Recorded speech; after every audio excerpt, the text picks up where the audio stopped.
kita kudu lebih baik lagi mestinya. Sama dia punya karunia, kita balas. Ya salah satunya dengan rajin membaca Al-Quran.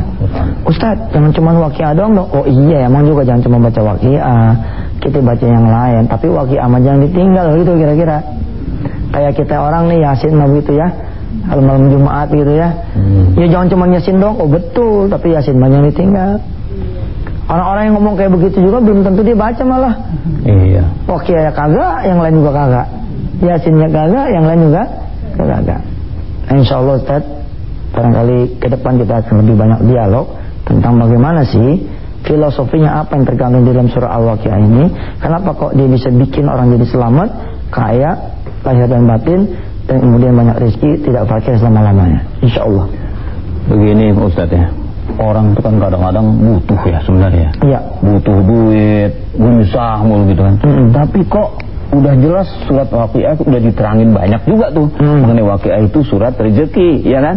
Tapi kok orang ada yang malas sebenarnya. Kalau yang nanya-nanya mah kita nggak usah deh, hanya bilang bid'ah segala macam itu mah udah nggak usah dipikirin dah ya. Tetapi ini orang butuh, udah ngerti Waqiah itu surat rezeki lah ini ya. Apa namanya, surat dinar ya, dirham dinar. Tapi kok ada juga yang malas-malasan baca tadi. Apa nggak yakin bagaimana tuh Ustaz tuh? Iya, makanya saya suka bilang sama teman-teman, ente mah emang senengnya susah sih. Iya, sama miskin demen gitu. Orang makan kalau sama miskin nggak demen, sama susah bosen ya kan, sama masalah tuh pengen cepet keluar, mestinya disambut tawaran-tawaran Allah. Ada sholat subuh berjamaah yang menghilangkan kemiskinan, mestinya sholat subuh berjamaah. Ada yang sholat sunnah duha betul-betul membuka pintu rezeki, mestinya disambut. Ini mah udah kita miskin secara ikhtiar juga nggak ada, miskin secara ibadahnya juga kita nggak punya. Akhirnya kita benar-benar miskin kuadrat gitu. Ya dunianya emang miskin gitu, akhiratnya juga emang miskin. Dan emang kenyataan loh. Kadang-kadang setiap tempo ya pemirsa di seluruh tanah air ya, saya bilang begini, untuk menyusul kekurangan kita dari sisi fadilah, saya bilang udah kumpulin 100 anak yatim, kenyangin dia punya perut, kasih tentengan dia punya tangan, gembirain dia punya hati, kemudian baca bareng-bareng tuh surah Waqiah. Wah subhanallah. Di pesantren ya kemarin ada kesulitan rezeki, kita udah pancang tiang mau naikin 12 lantai, terus kemudian sumber dana yang insya Allah sudah diyakini oleh kita semua bakalan masuk, ternyata masuknya masih sepersekian persennya, belum seperti yang kita bayangkan. Lalu kemudian saya tahu nih Waqiah ini kalau saya baca ngalirin rezeki, tapi karena yang saya tuju ini juga besar sekali, tak kumpulin tukang-tukang. Jadi 100-an tukang lebih itu yang pada kerja di pesantren, saya kumpulin. Saya bilang begini sama mereka semua, weh, mau pada masih gajian nggak bulan depan? Masih Ustaz. Baik, ini saya bukan cuma mau nanggung soal gajiannya, tapi mau ngasih bonus. Syaratnya satu, ikut riadoh sama saya. Ba'da subuh sama-sama baca Waqiah, menjelang tidur sama-sama baca Yasin. Insya Allah bulan depan bukan cuma gajian, tapi insya Allah ada bonus-bonus lain yang akan Allah alirkan buat kita. Siap semua, jalan. Baru nawa itu kayak begitu, ada tamu datang ngasih 7 juta. Apa katanya tamu? Tat, dia nggak ngerti ada pembicaraan ini, nggak ngerti. Apa katanya tamu? Tat, saya kan biasa ngasih buat anak yatim ya, yang ini tolong bagi buat tukang-tukang. Subhanallah. Itu baru begitu tuh. Baru niat. Ya Allah. Sekarang apalagi kalau kita punya sesuatu yang bisa kita jadikan berita kepada Allah, ya Rabb, nih aku tambah nih ibadahku, mohon kau tambah juga rezekiku. Bisa. Iya. Bisa. Itu tuh Waqiah saya suruh baca, ya saya bilang sama kan tidak sedikit ya Ustaz, karena mereka melihat pesantren Darul Quran megah, disangkanya kita banyak duit. Padahal sih alhamdulillah emang banyak. Bedanya gua sama orang lain begini, saya bilang, bedanya saya sama orang lain. Orang lain mah ada duit dulu baru ngebangun. Kalau saya mah bismillah aja bangun dulu, ntar duitnya diantar. Kalau saya emang begitu tuh. Ada aja begitu besi datang duitnya ada. Ya, begitu semen datang duitnya ada. Emang begitu.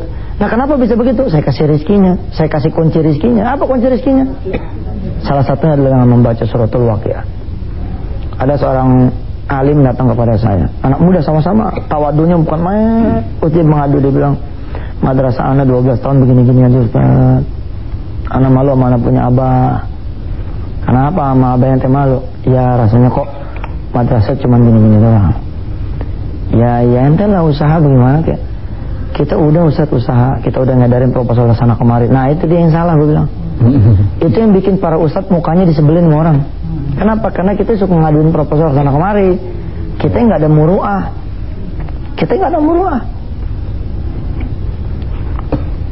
Suratul Waqiah itu ngajarin tauhid.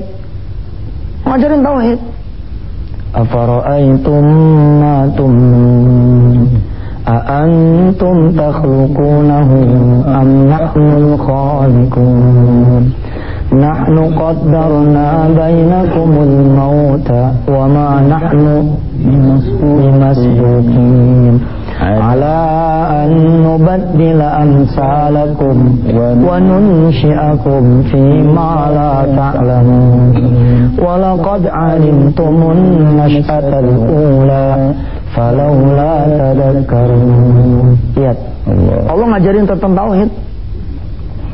Saya cerita sama nih Ustaz, kalau antum mau bikin taman, ya, yang ada di benak antum bagaimana? Kalau yang ada di benak antum datang ke tukang taman, insya Allah akan datang tagihannya. Iya. Kalau yang antum undang orang-orang landscape, orang-orang desain dan pertamanan, pun mereka meninggalkan tagihan desain, tagihan segala macam.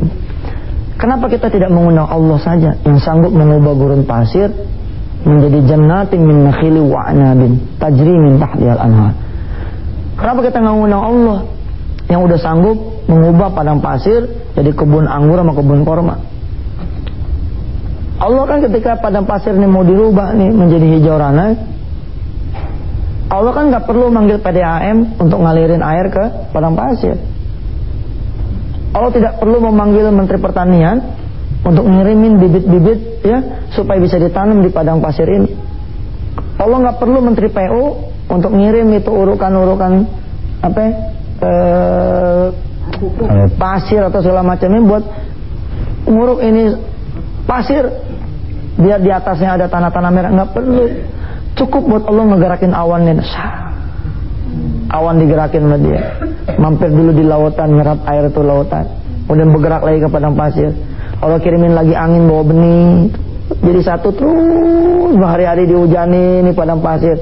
Nunggu dari bawah pohon korma yang kita makan kormanya, ada korma ajwa, ada korma macam-macam.